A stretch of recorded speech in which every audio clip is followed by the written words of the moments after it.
Good evening, Dharma brothers and sisters, both here in person and online, and welcome to our Rongton Buddhist Training College Thursday evening philosophy classes for Term 4 of 2025, held by the Tibetan Buddhist Society of Canberra. Firstly, in case there's anyone new online or watching this video, I'd like to introduce our teacher, Rinpoche. Lama Choedak Rinpoche is our founder and spiritual director. Rinpoche was born into a nomad family in Tibet and escaped when it became unsafe. Under some of the most eminent Buddhist masters of the Tibetan tradition in Nepal and India. This culminated in him completing a 3.5-year solitary meditation retreat, which earned him the title Lama, meaning spiritual teacher. He was later bestowed the title of Rinpoche, meaning High Lama, in recognition of his translation skills into English and his expertise in transmitting traditional teachings to contemporary audiences such as ourselves. So before we begin, I'd like to acknowledge our benefactors and sponsors, as well as our hardworking committee and technical team who all support this project to make these teachings available. And for this term's topic, we're continuing the study of a classic Buddhist text called the Sutra of the Wise and Foolish. So that's all from me. On that note, I'll leave you all with Rinpoche. Thank you.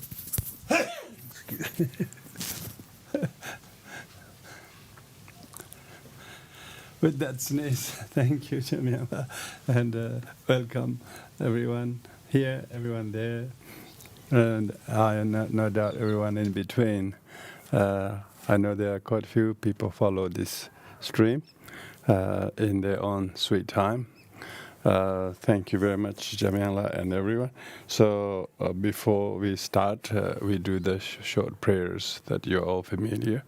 To dedicate our time and effort when we listen to these stories of that distinguish wise and foolish actions or decisions that is contained in these discourses. Of course, the wise decisions or actions very much from the enlightened and wise and grown-up, mature people are able to make a wise decision in the thoughts. And as a result of that, they say wise things. They're not emotionally charged. They're very well tamed. And they are able to do things in a very compassionate way for themselves and the others in future, rather than right and wrong. So that's really what constitutes the discourses on being wise. But ordinary people, majority of people are foolish.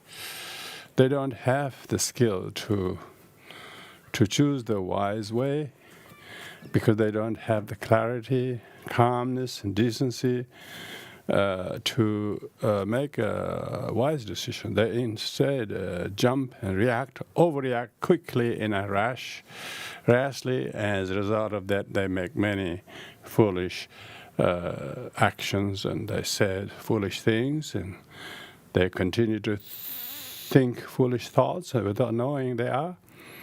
So these discourses will greatly assist us to how to walk towards the light of the wise and try to walk away from the darkness of the foolish. So this title, the Sutra of Wise and Foolish, Sutra means discourses, wise and foolish. This is a very generic title, but there are 51 stories. We have already read 28 stories. So we're going to continue the rest. Before that, we will do these prayers. If you're familiar, we will do the prayers. If not, you join your hands and heart and try to dedicate that you develop a heedful mind to listen with good understanding. What does this story relate to my ways of doing things? How could have I done this differently than I have? How could I learn to do like that in the future? And with that in mind, then just read through the story. There will be very ancient people's names, places in India, figures that are very historically important. But if you don't know history, they are just names. So don't get worried about the details of those identities and places, but rather the kind of morale of the story that come through these stories. Thank you.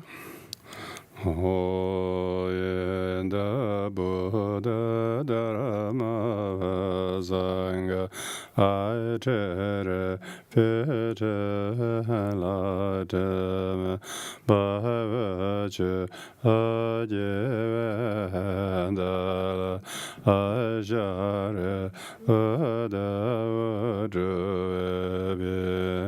Enda Buddha Dharma Sangha Ajere Pete Ladam Bhavaja Ajevendala Ajare Udavaduve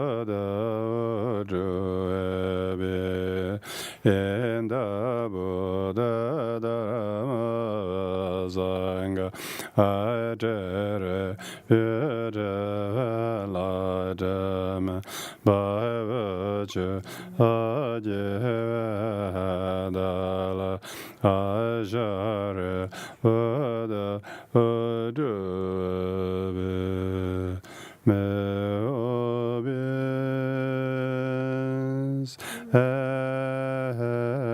happiness and the cause of happiness. May there be free from suffering and the cause of suffering.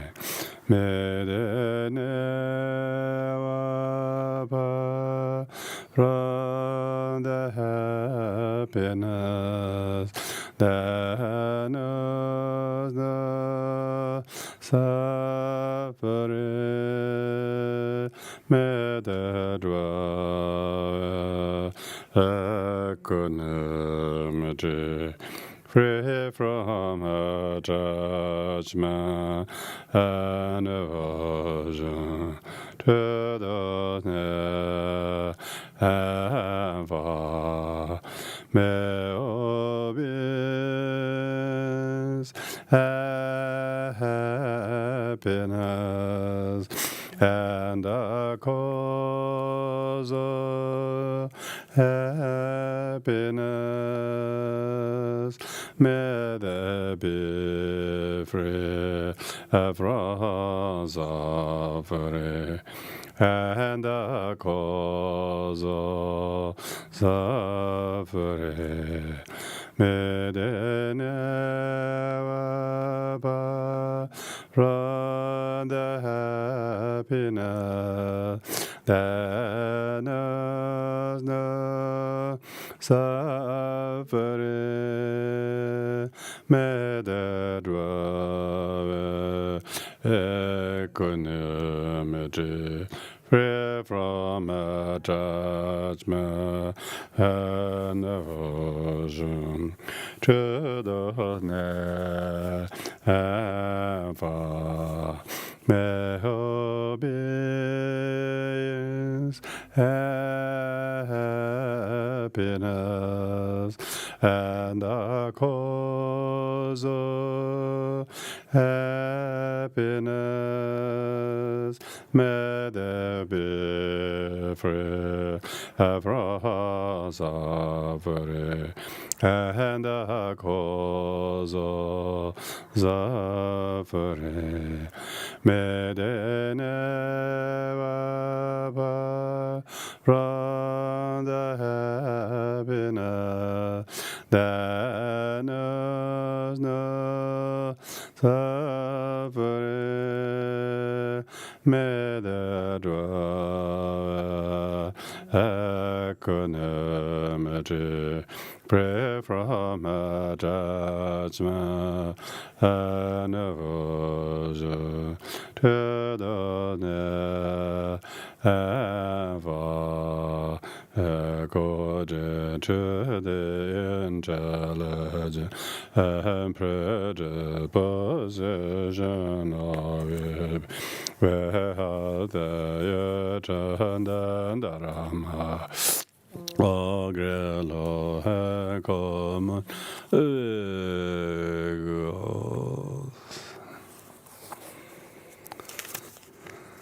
So, as I was mentioning, we are continuing the meanings on the contents that the story is pointing, perhaps to things that we haven't really understood in life's mystery. If you can recognize the names and places and time and happenings, what they call 5 factors. In every sutra, they have 5 factors. The 5 factors are place, and place is usually geographically placed, like so somewhere in India, because it's all the things happen in India.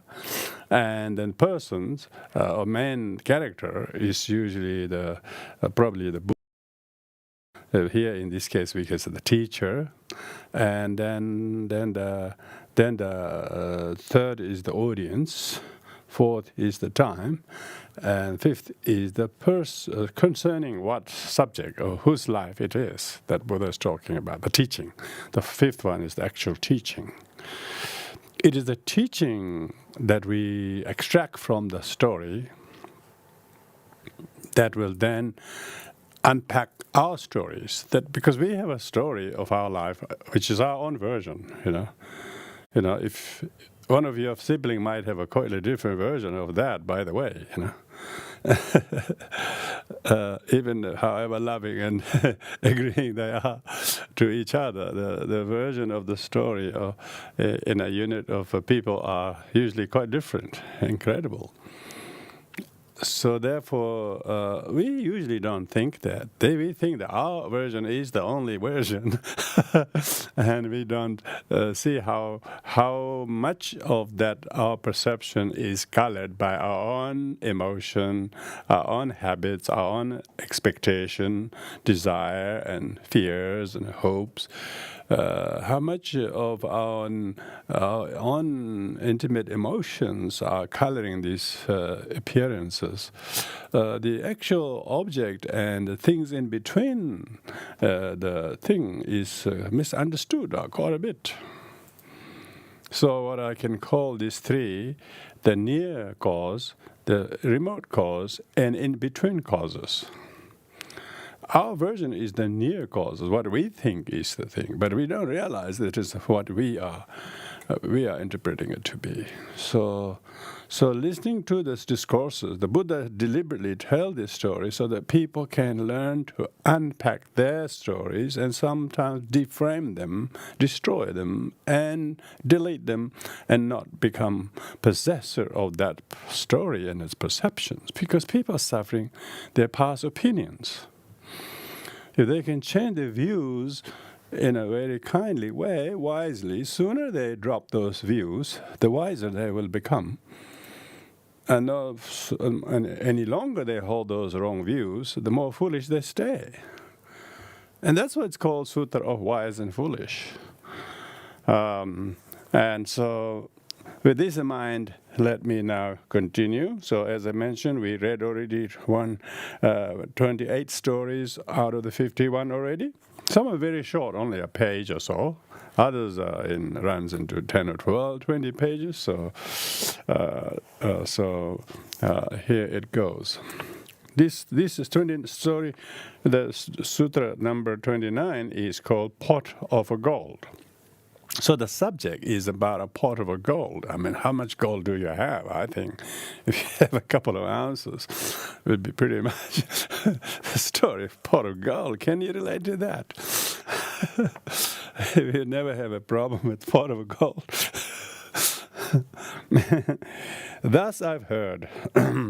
Thus I've heard is a very technical term that occurs in every Buddhist discourse, because one who heard is one of the prominent disciples of Buddha. So thus I have, and what he heard from is usually from the Buddha. So usually the hearer is the student, one who hears from is the Buddha. The reason why he tells what he heard is what he heard was so poignant to his life. Not only did he remember every word of the story, but it changed his own life's perspective in a way that he actually made him to see the light. Thus I've heard. That's what it is, really. Usually we don't hear things. We are so deaf. We heard the thing, but we're so deaf. We saw the thing, but we're so blind. We wouldn't have a bar of the actual reality of the truth. We just completely persuaded by our own version of it. However foolish it may be, we don't know they are foolish. But those who were able to hear the Buddha tell this story, it was such a, what we call lion's roar, It was so clear and precise, you cannot not say you heard it. So, see how much that kind of what thus I've heard can we do. Okay, thus I've heard at one time. So it means that this story didn't happen many times. That's only once. He heard once from the Buddha, and then it made the carving of like a rock on his mind that only needed to be heard once.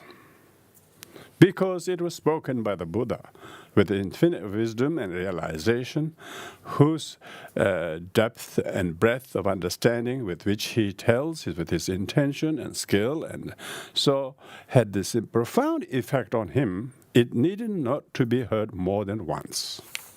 So that means, thus I've heard once. And then the reason for that, that you heard once, and that made it all for oneself, is because he heard from the enlightened one, the enlightened one, the Buddha. The Buddha is the Sanskrit word. People translate as enlightened one. It's fairly general. It's very nowhere near the Sanskrit word Buddha or Tibetan word Sangye. Sangye means the one who's fully awakened and matured. So enlightened one, it has to be defined, because there are two things that enlightened one does. The enlightened one dispels all the darkness and knows all the qualities. So it dispels all the obscuration, the karma, and gains all the wisdom and compassion. So enlightened one refers to historical Buddha Shakyamuni, was residing in the city of Sravasti. So this is the place. If in the present northwest India there is a town, there's nothing significant these days as a town. Historically it is very important. It used to be one of the most important 6 cities of India, Sravasti. The word Sravasti means those who heard, the hearers. The hearers are the dwellers. Hearers are the people who dwell there. Tibetan word nyenyo means those who heard and sat there. And they dwell there by hearing what they heard, and they didn't know to go anywhere. Because Buddha lived there 25 years. He taught every day. Every moment he moves, every moment he does anything, whether he sits, whether he lies down, whether he stands, whether he walks, not to mention he teaches, it was a teaching. People could hear him so loudly. So Shravasti is where people actually hear things. Have amazing kind of city where Buddha spent 25 years, city of Shravasti. And then at Jetavana monastery, so that's a particular monastery.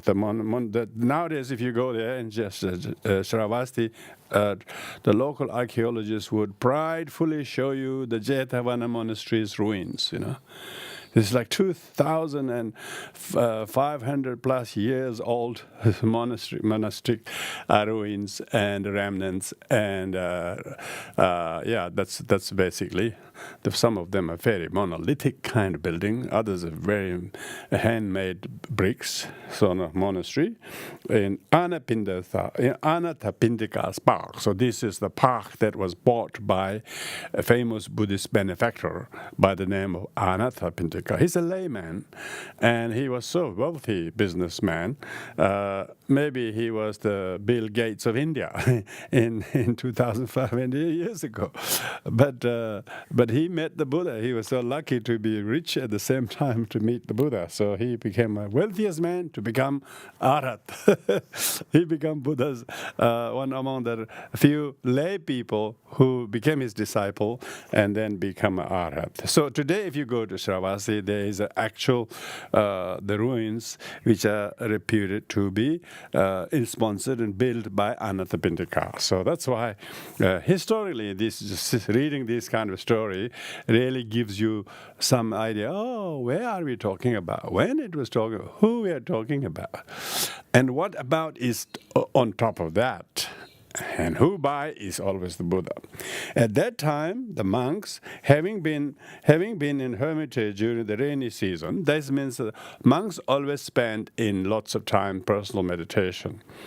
To whatever timing and so when study and doing other chores. But in rainy season, they all must do as a community. They all must under one roof observe the rains retreat.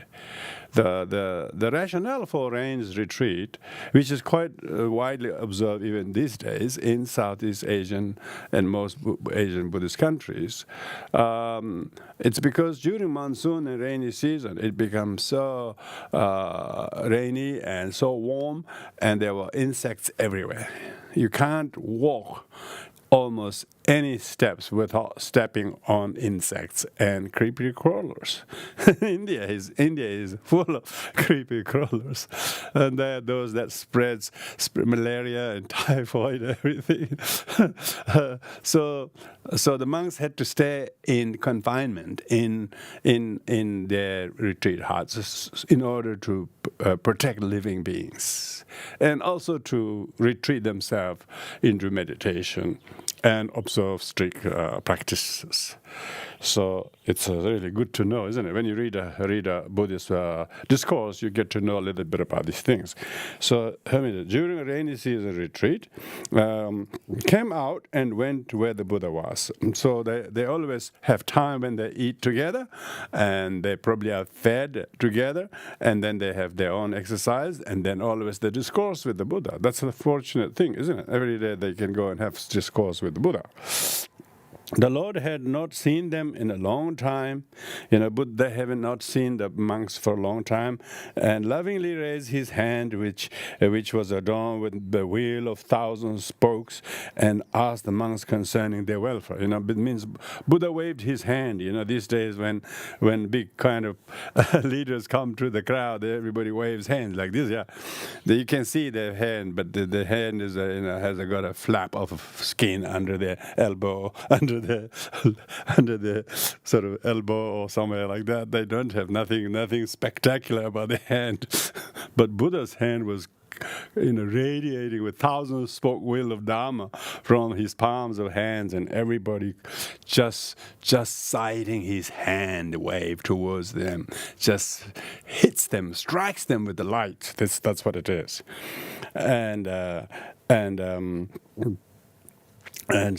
And he asked the monks, "How are you?"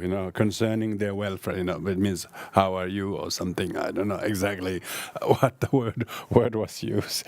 It says he definitely asked the concerning monks' welfare. And then when Ananda saw the Buddha, who was endowed with supreme virtue, honored the monks, he was astonished and said, because Ananda is one of Buddha's cousin, he's his paternal uncle's son, who later on became his attendant and closest sort of disciple and attendant. "Lord, you are the supreme in the world and are endowed with virtue beyond compare and wisdom beyond conceiving. Why is it that you condescend to honor the monks?" So he was so amazed. It's usually Ananda who is always prompting the story. He's asking something. He cites something. He noticed something. Then he or somebody asked the Buddha, "Why is this?" So he couldn't believe his eyes. People may have seen him like that, differently, maybe some weeks ago, days ago. But every time they see there's something additionally spectacular, infinite radiance, presence, you just have no word for it. It's just indescribable feeling, being in the presence of the Buddha. They call darshan in Indian tradition. Just by sighting someone, just seeing something, it just blew away. They call it. It blew away my mind. They call it. And so you can see that is what Ananda is referring to. Now, have you ever had the opportunity to see someone like that?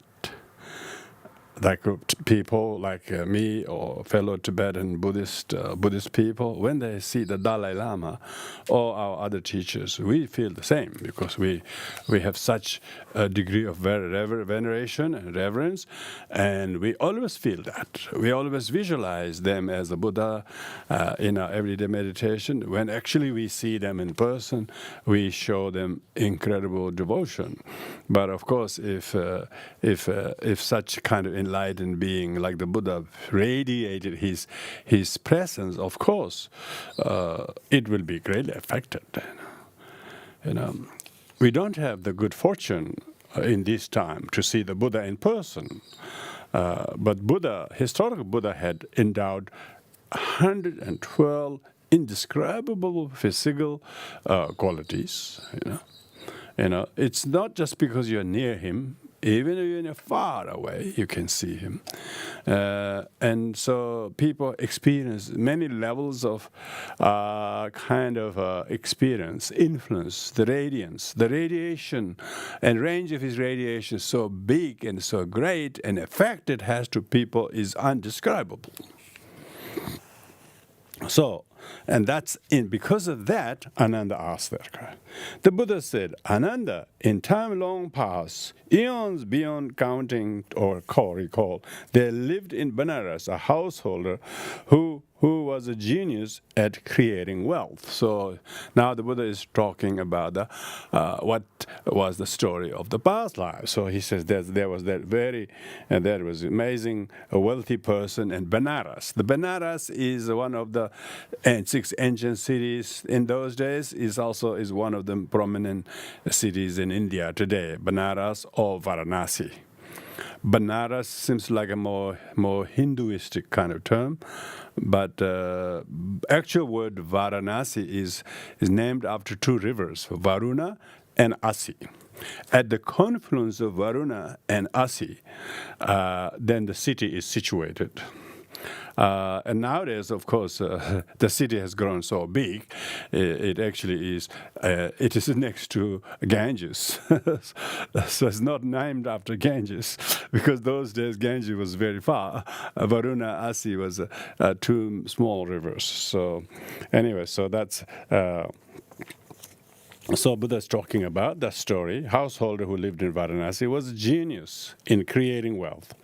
That means he was very, very generous. He may be very, very good at business, but this sounds like he was very, very generous. Because many people make lots of wealth, but they are not good at generosity.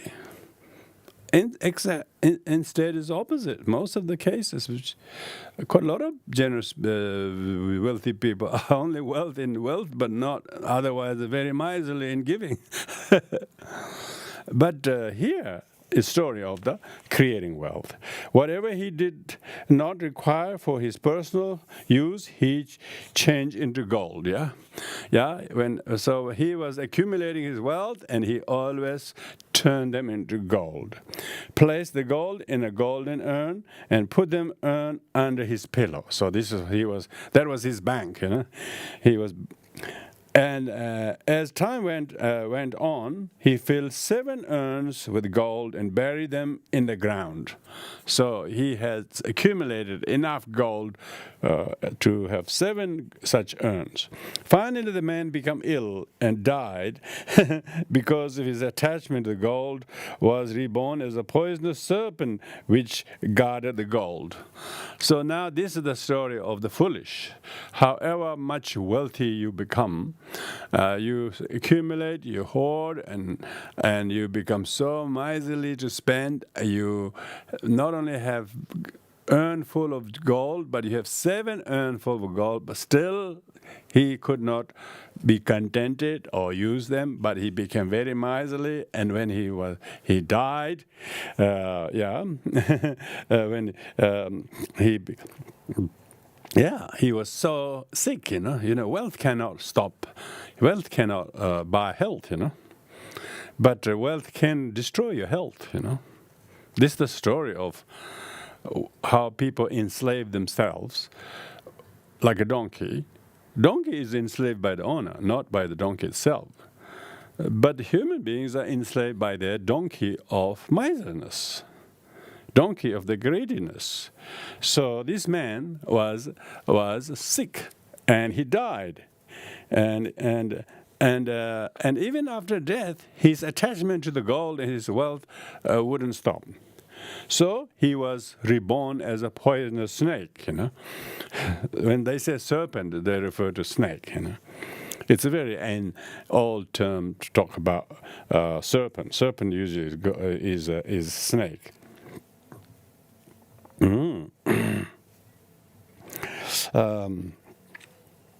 Which guarded the gold. So serpent was born, and the serpent knew where to go, doesn't he? He remembers where his gold is.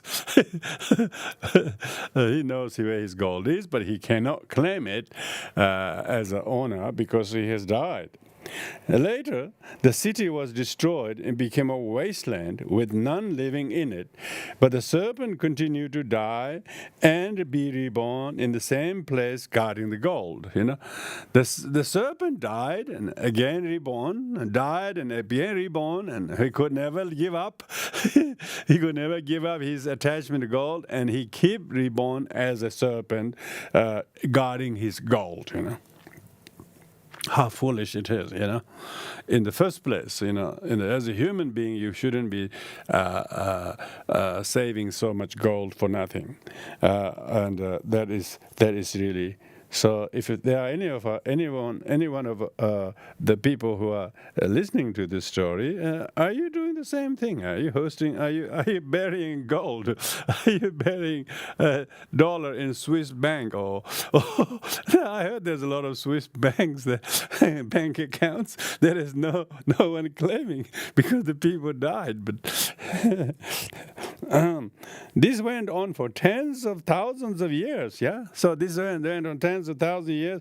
Finally, the serpent became weary of constant rebirth in that form and thought, Now, this is the Buddha's telling you. Nobody could imagine and knowing that. And of course, people like Ananda was saying, wow, Buddha knows all of this. Because of my attachment. So this is because of my attachment to gold. So this is referring to the Buddha's past life. Buddha himself in past, he was the serpent. Because of my attachment to that gold, I've had to undergo endless rebirth as a serpent. So don't think the Buddha is a kind of a God-sent God or who come to save the world. The Buddha was another sentient being in many capacities, from humans to non-humans and animals and so on and so forth, made many foolish mistakes and then repented them and worked and corrected them and then become Buddha. So don't think the Buddha is some kind of God. Buddha is not a God. Buddha was a human being in his last life, and in his previous life he was even more unimaginable things. Now it would be well to put the gold to some virtuous use. He hid himself in the deep grass along well-traveled highway, and when he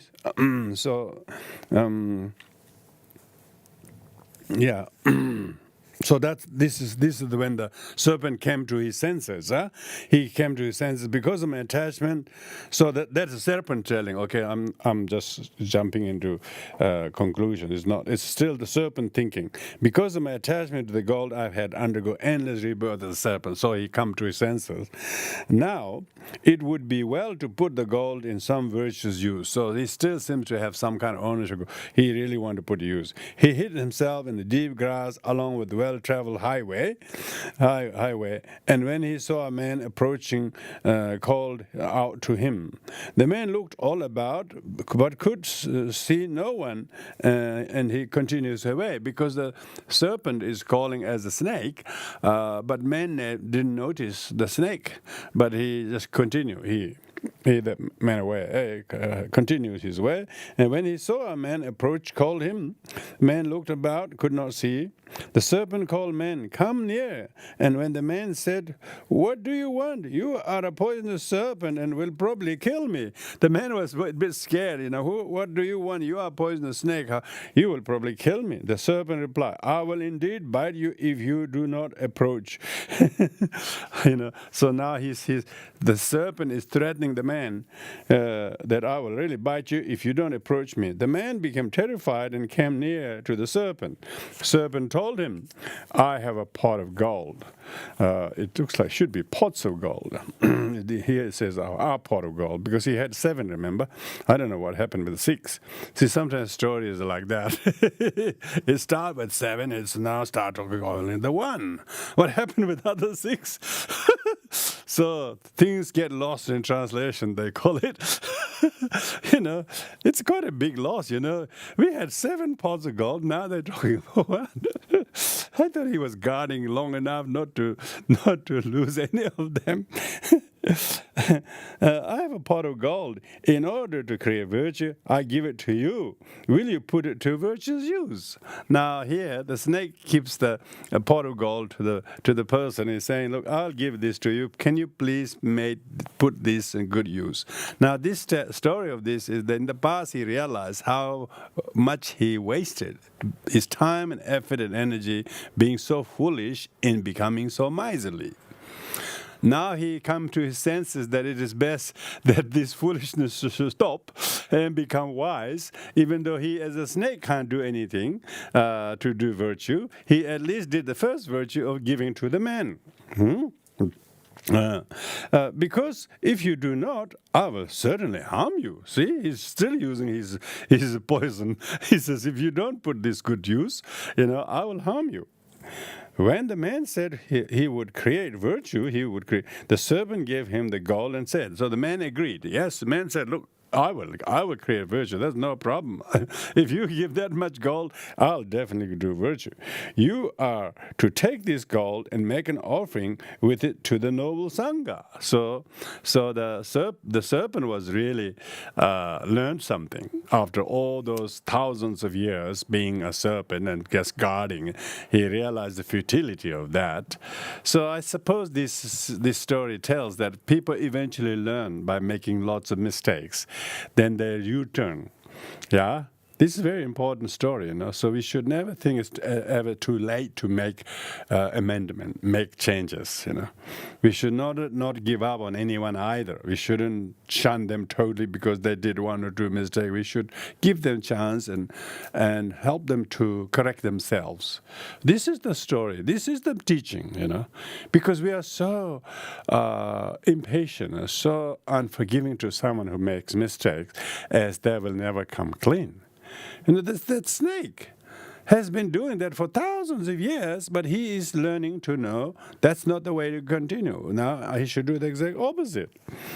When the virtue has been established, come back and rescue me. So then the snake told, if you can do the virtue, then do the virtuous things and then come back and rescue me. Because remember, the snake was still stranded in his plight. The man took the pot of gold, took it to the Sangha, offered and said, the gold comes from a poisonous serpent who asked me to offer to the Sangha. Use it to obtain food and necessities. On that day, that virtue is created, serpent will come here. So on the day the virtue is created, the serpent will come here. And when the man said this to the Sangha was so happy, and of course they approved. So I said, okay, please offer food and necessity for the Sangha, and then Sangha approved, obtained food and necessity with gold, and on the day that virtue was established, the man put a large basket on his shoulder and went to the serpent, who, seeing the man, rejoiced. Then, of course, when the man returned, the snake was very, very happy. The man put the serpent into the basket, and as they were going along the road, met a man who asked, met another man, where are you coming from, and what do you have in the basket, The man carrying the serpent made no reply, and the other man asked the question 3 times. That's interesting. This enraged the serpent, and it thought, what ails these men? When the man asked question, the snake was very, very upset. He was angered, very, very agitated.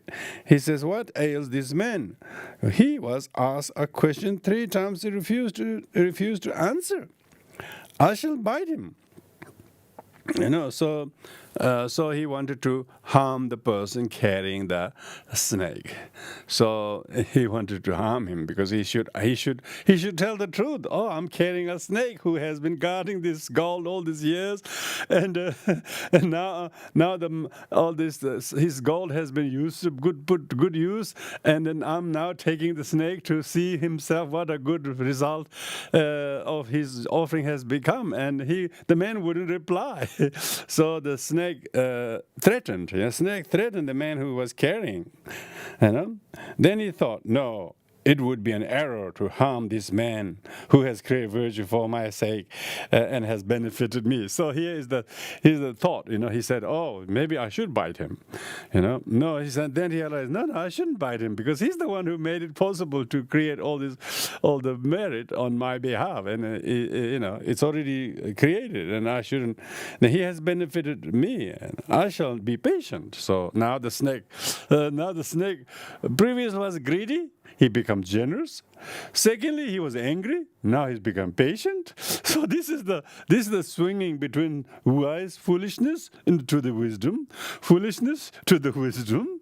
So this is what we're talking about. So always we are toing and froing, aren't we? You are yoing between the two. Oh, I want to apologize him. Now he's so undeserving of the apology. And we wouldn't apologize for weeks and weeks. And then we thought, oh, really, I should. This is ridiculous. And this has been going so long, and I really feel sick to have this idea in me. And then he maybe learns to do a meditation or read a book, or then he says, no, I really should go and apologize. And that sort of thing, he can see. When they came to a deserted place, the snake said, let me out a minute. So this is a story, Snake spoke what language, in Hindi or Sanskrit or Pali or English or what, It's this Snake would say. Snake would have probably hissed or maybe hissed, Probably he just was restless in the basket, and man thought he wanted out for a minute. Maybe that was the. Anyway, that's the. Sometimes you have to make up things. Oh, what is the story? Let me out for a minute, he says. A minute, that's. I don't know what was the actual Sanskrit word for the minute. In those days, there was a minute or so. Concept of minute is very, very recent centuries, I think. In the old days, they talk about drop of water. They say how much, because the Tibetan word for watch is called water drops.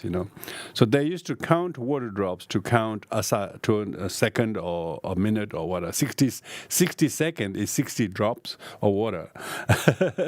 Anyway, so that's interesting. Let me out a minute. But the man, knowing that it was angry, humbly said, I repent having committed fault out of ignorance and having offended you, and carried to where the Sangha was residing. The man actually repented to the snake for not answering the other man who asked, This is my interpretation. I think that's the case. It was then the hour of the daily meal, and the Sangha had gathered. So when the man brought the snake to the Sangha, it was the daily meal, because monks ate mainly one meal day. One meal that's usually just around midday or before, and they don't have it afternoon and dinner and all the rest, because like we people do, They have much better food to eat in the afternoon and evenings, called meditation. They're not always laboring hard, always cooking 3 times a meal, all that. They know when not to eat, so they can med. So anyway, so that is still a good tradition. It's monks supposed to eat only one meal a day.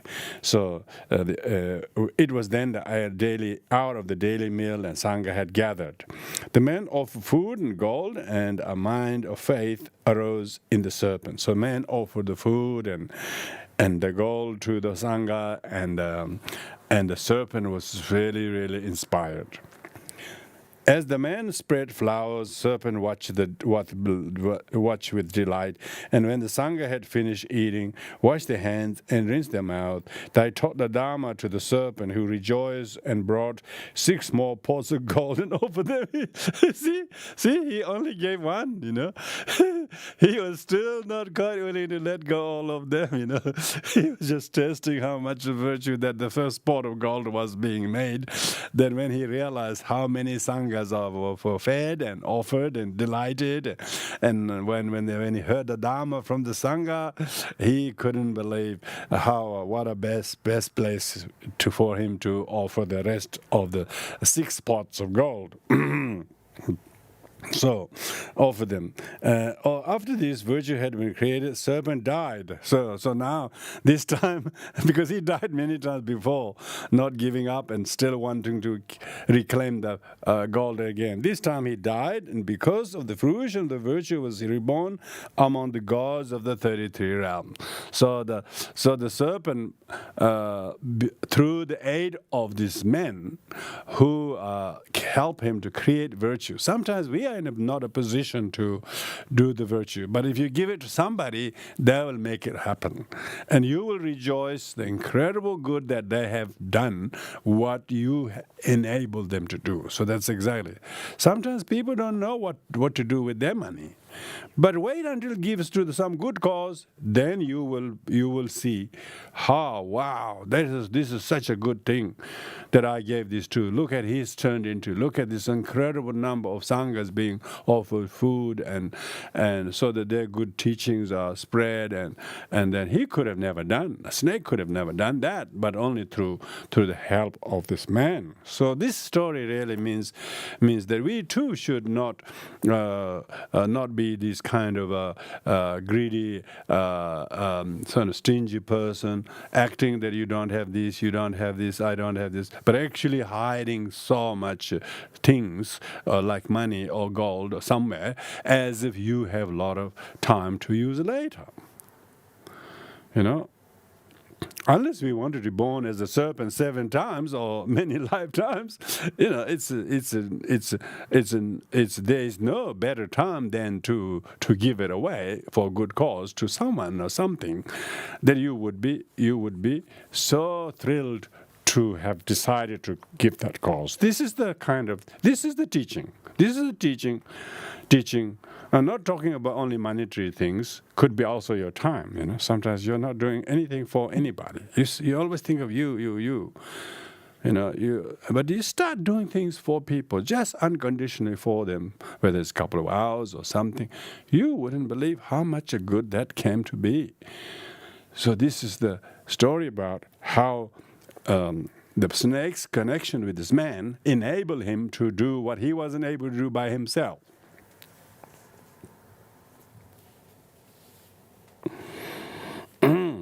So Ananda, so then the Buddha is now concluding the story, yeah? Ananda, I was the man who at that time carried the serpent, you know. See, the man who was stopped by the serpent was me. So the Buddha said, I was the man who enabled the serpent to create his gold to become cause of offering to the Sangha and the teachings to spread and so on. Shariputra was the poisonous snake. Look at that.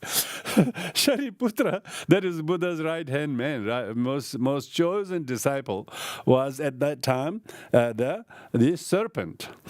So, I don't know whether Shariputra was in the audience or not that time, probably not. If we put Shariputra on the spot, Shariputra was the serpent, and Shariputra would have turned. Shariputra as an Arhat face would be turned red, isn't it? If he was there. Maybe not. Maybe he wasn't there. I don't think Shariputra was there. This is my guess. Because Shariputra was second most important of disciple Buddha, who he sent him many places, you know. While Buddha was already in Shravasti, he sent Shariputra on many other errands. Just at that time, I humbly begged the serpent's forgiveness when it became angry. So now do I humbly honor the monks. So Buddha is talking. Just at that time, I begged the serpent's forgiveness. That is to Shariputra at that time. When it became angry, because remember the serpent became very angry.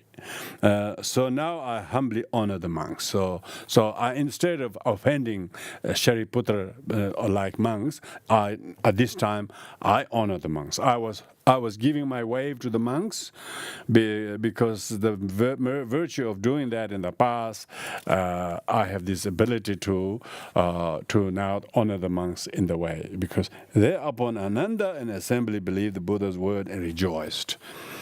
So that tells the incredible, unbelievable past life story of Buddha himself being the man and Shariputra being the poisonous snake. So Shariputra was not always a very good monk, was he? He was greedy, made lots of business, and who kept gold and then hid everywhere. It was very, very important story, that one. Lots of people are like that, you know. They work so hard and they don't have the wisdom. They don't have they are not wise enough to give things away. They're so foolish to become themselves the slave of their own wealth or lack of it. When they become slave to the lack of it by greediness, then they don't become master of the wealth, they become slave of the wealth due to miserliness. So greed and miserliness.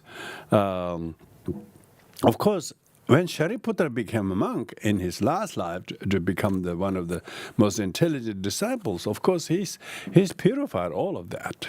He's no longer that greedy snake or anything like that. He hasn't got any residues of his karma or his habits. So therefore, we shouldn't lump ourselves with our past, saying, "Oh, I was like that. I will never get it right.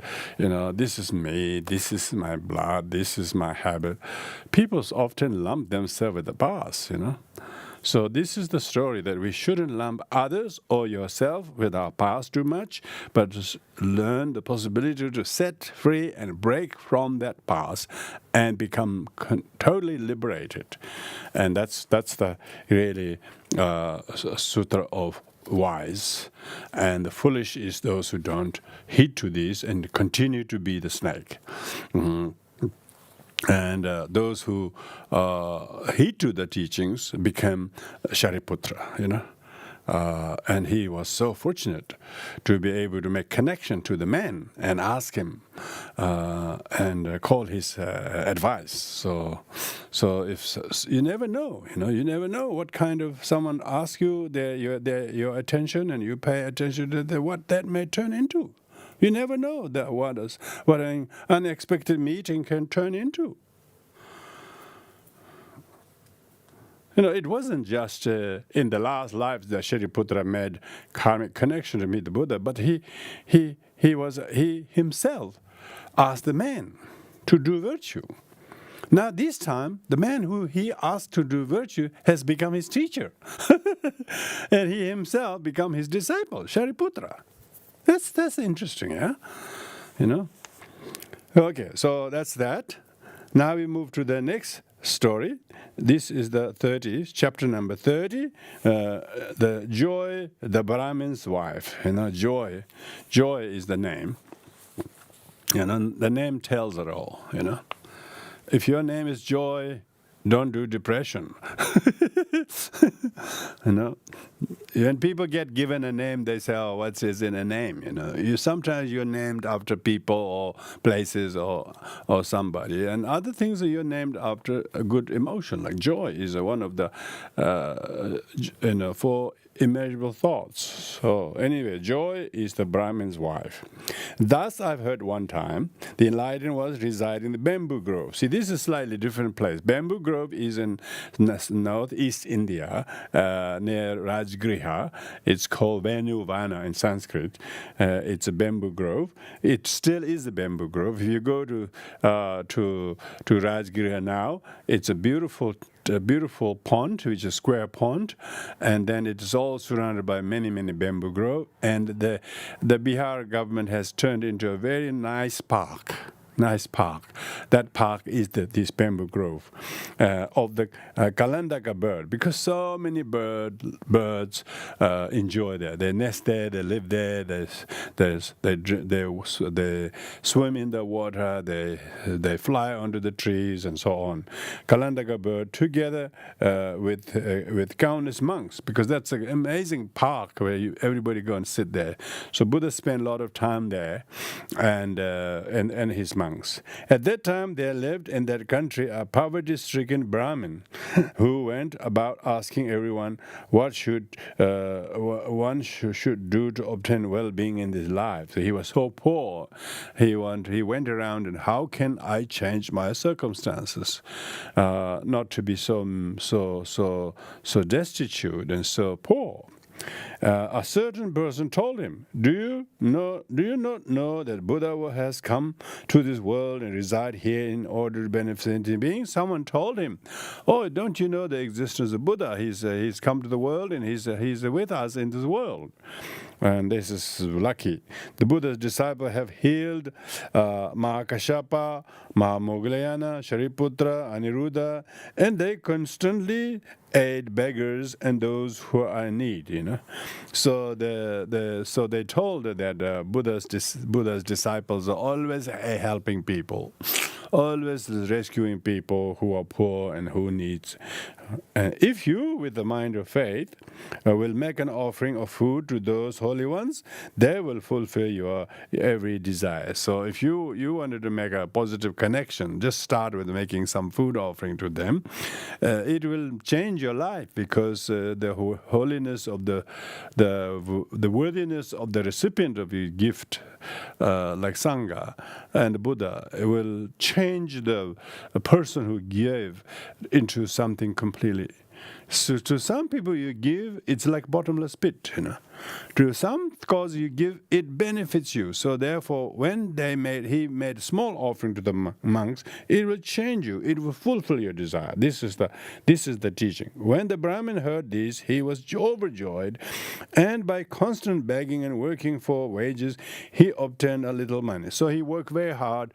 This time he had a good reason to work hard to earn money, because he wanted to offer it to the others, A lot of people are not like that. They are so foolish. They work, so that they can work to keep more money for themselves.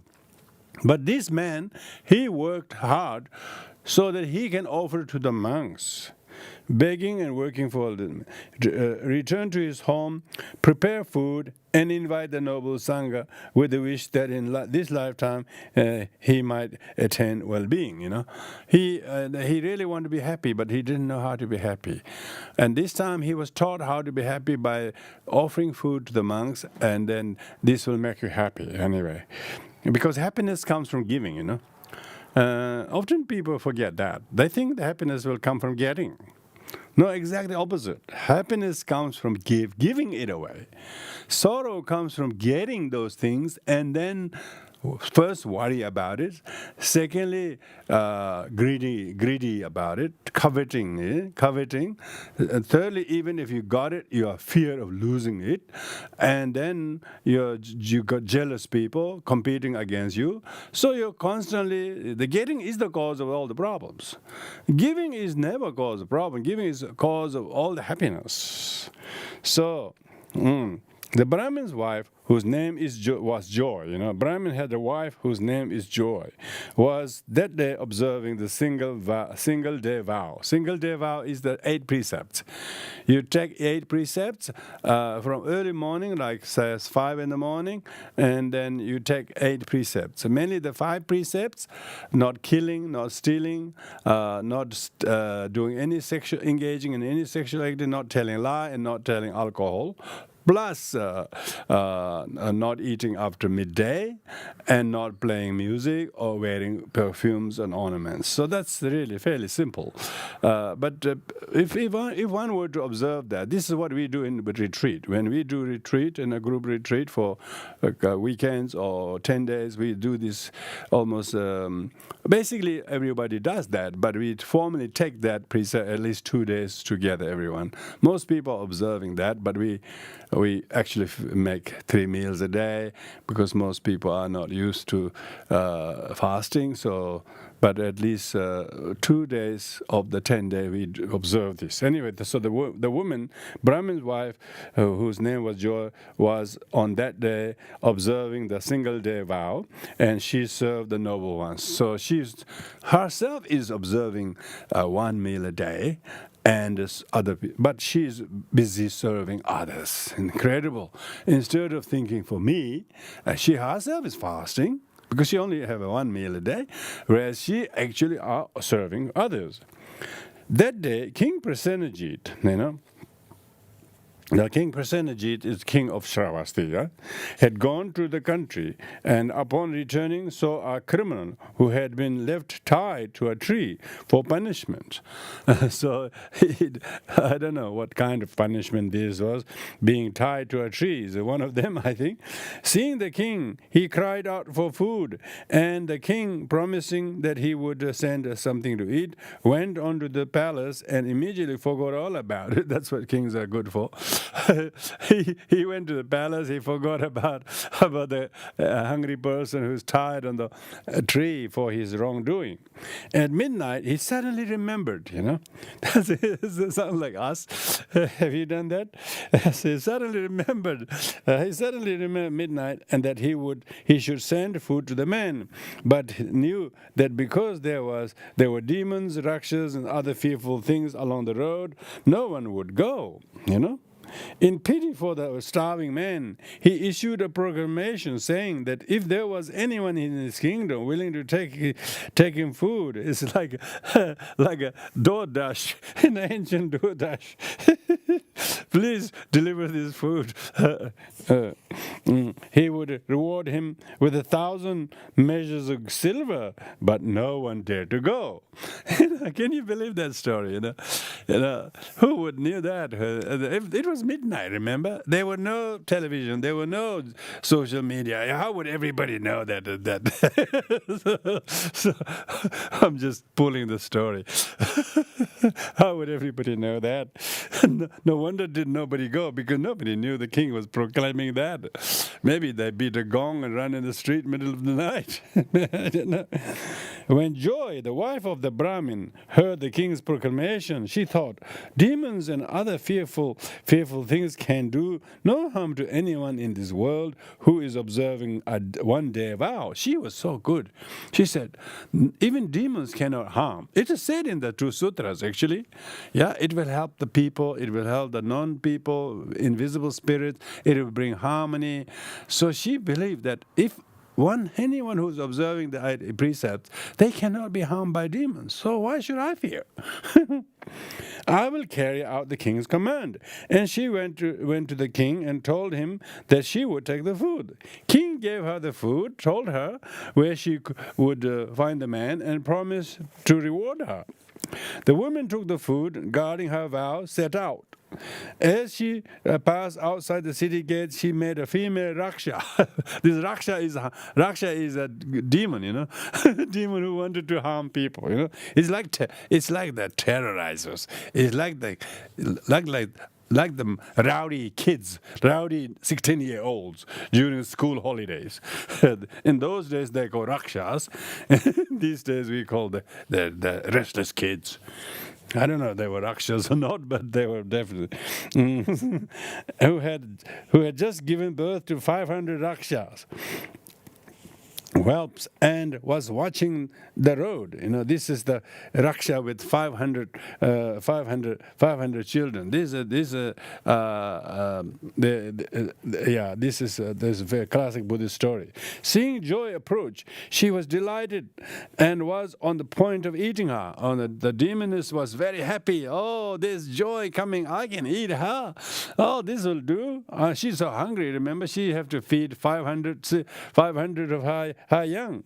But because of the power of the vow, was afraid, moved back from the road and said, but the lady who was Joy was observing the precepts, and this power of the blessings of her vows made her to be frightened and couldn't dare to go and eat her, harm her. But instead she retreated. Oh, woman, give me a bit of food you are carrying, I beg you. Then she, instead of killing the woman, she asked the woman to give the food. When Joy gave her little of the food, Raksha increased it with his magical power, and both she and her starving whelps ate their fill, Whelp is the children, is it? Yeah, children, children. And they all, because Raksha was, on one account, he was so hungry. Another account, he can multiply that to fill all the 500 whelps. The Raksha then asked the Brahmin's wife's her name, and when she told her that it was Joy, said to her, there's a pot of gold where I live, and you, who have fed and nourished a mother and her babies, may have it when you return. So the Raksha was saying, look, you have really helped me. When you have finished your work, go and take the gold. You can have it. Up ahead, you will meet my younger sister, whose name is Alamba, And you are to say to her, younger sister, are you not happy? 500 babies have been born. so informing, because those days they couldn't send text to say. The Rakshas couldn't send text, she was informing her sister that your sister has become a mother of 500 young, The woman walked on and met the Rakshas sister, Alamba, and told her that what her sister had said. Alamba rejoiced. So Alamba was very happy. See, this is joy making people rejoice. Alamba rejoiced and told Joy that there was a pot of gold where she lived, and that when she came back, she would give it to her. She also told her that she would meet her brother along the road, that she would tell him the good news about the birth of 500 Rakshas. Joy went on, met the Raksha brother, told him about the arrival of Raksha babies, and he was delighted. He also promised to give her a pot of gold when she returned. So, because all the Rakshas have no use of gold, but they know what to do. The Brahmin's wife went on, found the starving man tied to a tree, gave him the food, and returned bringing the 3 pots of gold with her. The king rewarded her with 1,000 measures of gold, and the Brahmin and his wife lived joyfully in the land, became wealthy, Incredible, The king, learning of the virtue of the Brahmin and his wife, elevated them to the rank of government officials. Gosh. They rejoiced, and a mind of firm faith was born in them. They invited the Buddha and his disciples and made great offerings to them. And when the Lord had taught them the Dharma, their minds became enlightened. They obtained the fruits of stream winners. So that's the story of really the importance of observing even one day vow. Vow really helps oneself to drop past habits and it pleases the spirits, because when people are restraining from greed, desire, hate, violence, it delights people. The news of the peace somewhere, people fighting, peace made, all the world becomes so happy because they made peace. And when, in the old days, we have to learn to make peace with ourselves by taking vows. Vow to not to smoke, vow not to drink, vow not to kill living beings or eat meat, or vow not to cause schism, vow not to be angry and say harsh words to people, vow not to, tell untruthful things, vow not to, retaliate even somebody is very aggressive to you. These are very, very important practices of mindfulness. So when a person like Joy observes the precepts, like one of the vow is she will observe silence, So she observed silence between the 24 hours, and she wouldn't say anything, So because she wouldn't say anything, and her mind is so calm and peaceful, she's not agitated, and she's actually restraining her thoughts from becoming words. Therefore, she's observing mindful speech. Yeah, and also she's observing vow of not eating after midday, and she instead watches the craving mind, and as long as she doesn't give in to the craving, she doesn't have to eat 3 meals. 1 meal is more than enough. Body hardly needs the body probably doesn't really need more than the good half of our food we eat. The most of the food we eat is greed, which is habit, just eating. We really don't need to eat. So if you eat less, and if you eat the wrong stuff, you give up that eating wrong stuff, and if you give up drinking alcohol or smoking, if you observe that vow, you observe only one vow at one day at a time anyway. Even if you live 100 years, but you have to observe on that day, and then on that day, and then your brother will be happy, your mother will be happy, because you didn't smoke at all on the whole day. You didn't drink at all on the day. You're alcohol free. You're safe to drive. You're safe to have conversation with other people. So people making vows is not a kind of imposition. It should be voluntary vows, voluntary self-discipline. When you heed to the Buddha, the wise story teaches you how to make self-corrections. And say, vow to ration your time for reflection, for reading, for meditation, for purification, for reading, for listening, and remembering that you have always this Thursday evening for an hour and a half together with the fellow Sanghas to listen together, or switch on the YouTube and watch it regularly. Sit there and try to do that, and so that you vow not to go out on that evening or that day, because this is on YouTube. You don't have to be on that evening. If you are very committed to go in person or doing live, listening transmission, you have to be committed to that. Otherwise, you can say, "Oh, that YouTube is always there. I will make my time on Saturday evenings or Saturday afternoons or Monday nights or whatever it is," and then you make that vow to listen, to read. This slowly changes. Incredible self-transformation made by good rationing of your time, because people spend their hours doing little or nothing useful. The mind is cluttered, or obsessed, sad, hurt, angry, confused. But if you start listening to the teachings and you start reading a good book, say read 20 pages or so every day or something. Some people read so many books so quickly, but there's nothing there. It's just a temporary enjoyment. There's a lot of books that are good to pass time, but there are very few good books that when you read even half a dozen pages, it will have incredible stories. It will have so many pointings that you wouldn't believe that what you learn from that. Like story of Joy, she observed the vow. She had the confidence. She must have heard from her teacher that when you observe the vow, the demons can't harm you. Particularly doubt. She didn't doubt her about it. She had faith to their ability to go out.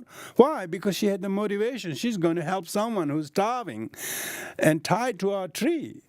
And the king was incredible. Really, he remembered. He meant to bring some food, but he forgot until midnight. But the king remembered his promise. They say, wise do not make promise, but those he do, he fulfills them. And this is what the king, President Ajit, did. As soon as he remembered, even at midnight, he made sure that he go and does what he said he will do. Because that actually saved the man's life, and that made people like Joy to be able to do good virtues. So when we talk about stories of the sutras, we need to see, okay, what do I need to make vows? I need to make a vow to stop this anger about him, about that event or that issue, or about myself. This is important, Doesn't mean you have to be a Buddhist monastic or nun or something. Just make a small steps of the vows. Like the lady took those precepts only for one day. But remember, her story is featured in this story. That talks about one shouldn't be so, skeptical about the benefit of taking a vow for one day, saying, I should be able to do whole life, otherwise there's no point. But you start with one day, and then you realize, okay, this I will do next month as well. Then you do once a month. And then you realize, I can do this every weekend, once a weekend. It's really good because you have time. That's a week's ending. And what are you doing whole weekend? Well, yeah, if you eat less, that's good. You have so much time to do other things.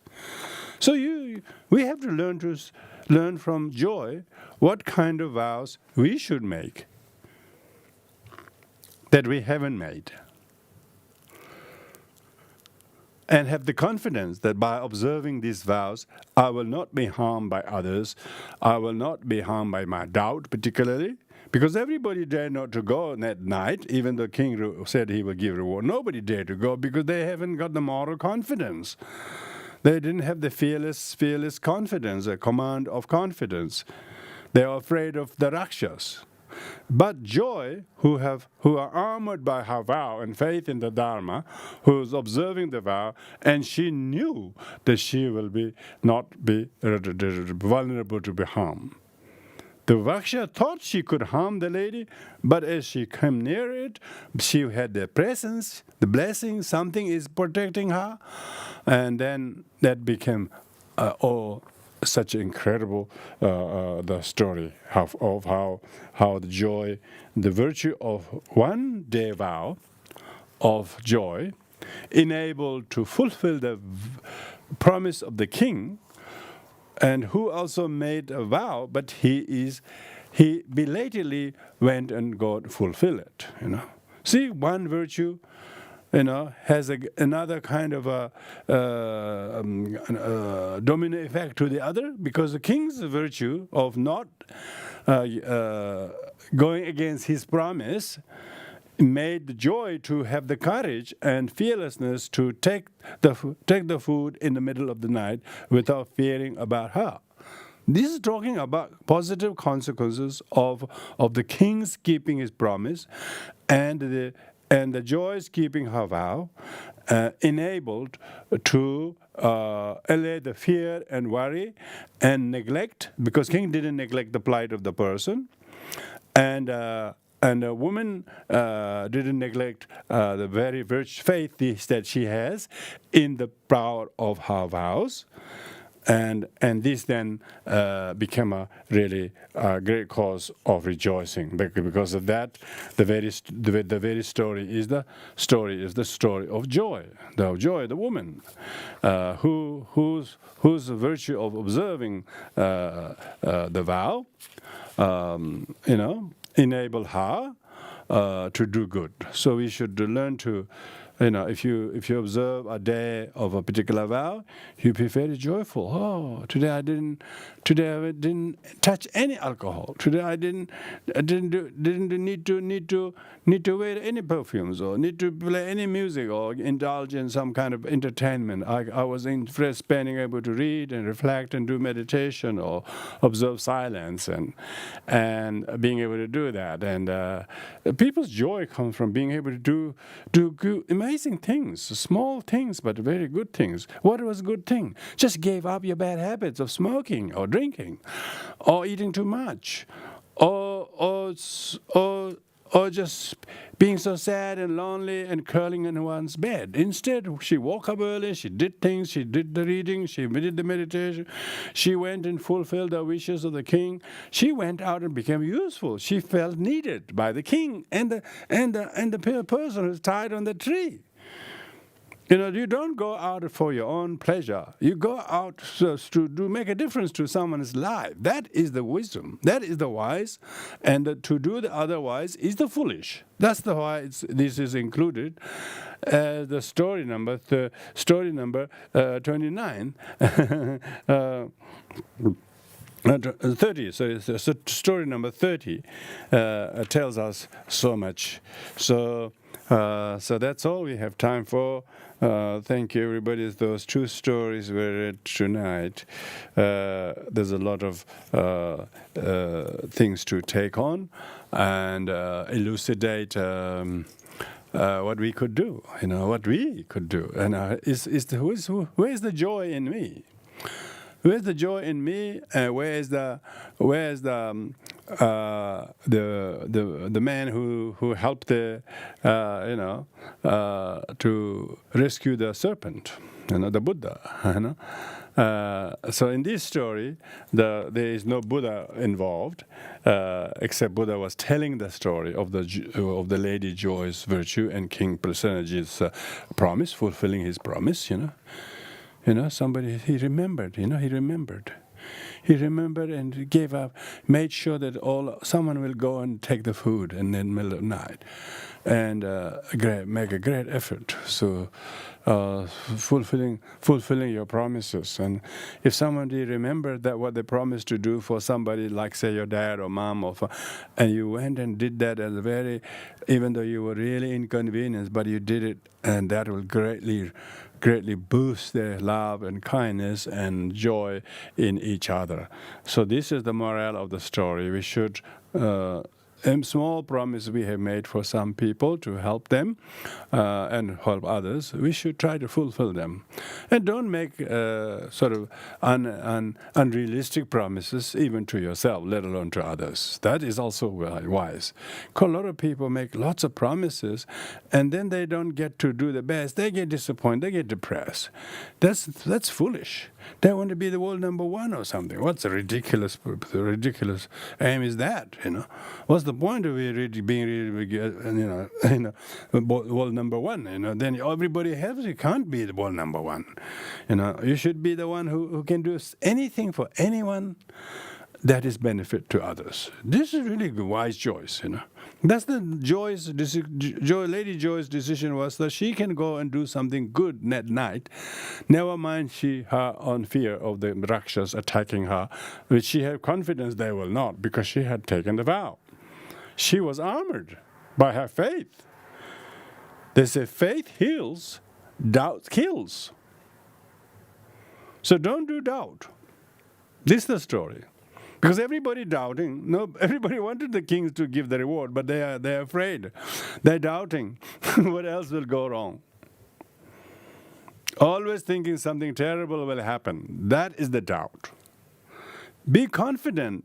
Something good will come from it, as long as I'm positive in doing that. So we have to be very positive, however small that it is.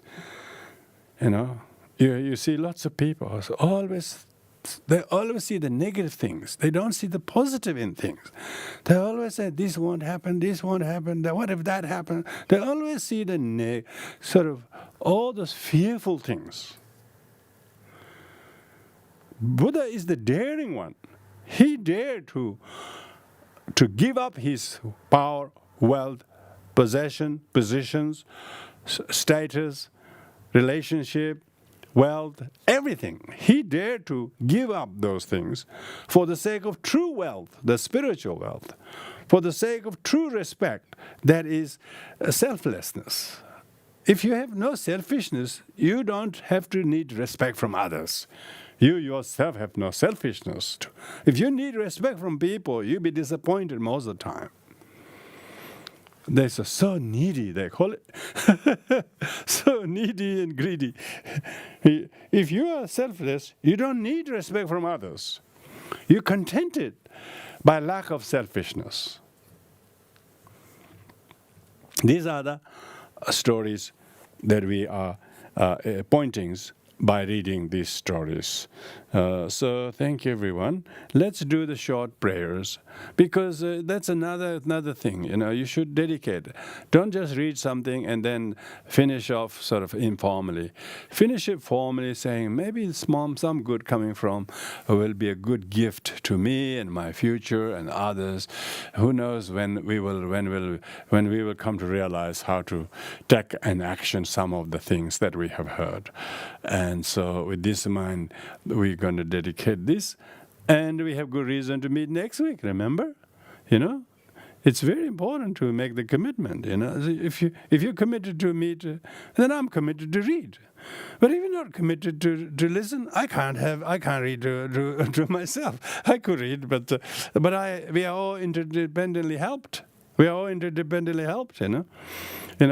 It's not just my commitment. When I wasn't here for a few weeks, Jamyangla has been reading, and this is what we do together, and that's what the Sangha is all about. Thank you. So we do the dedication merits. Please join your hands and think of others and what you may do more differently by hearing these teachings.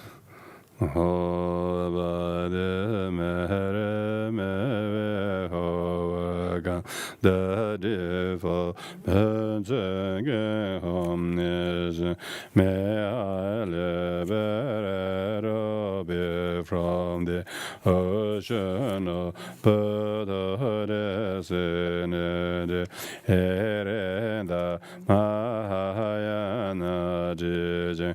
Whatever merit I have ever, may hope because and love is to the Mahayana Jijin. Courage, Mujrin, you would as a manda badra love following all the example. I shall go the mere excellent body jita tebe where has been bomb freely without generation.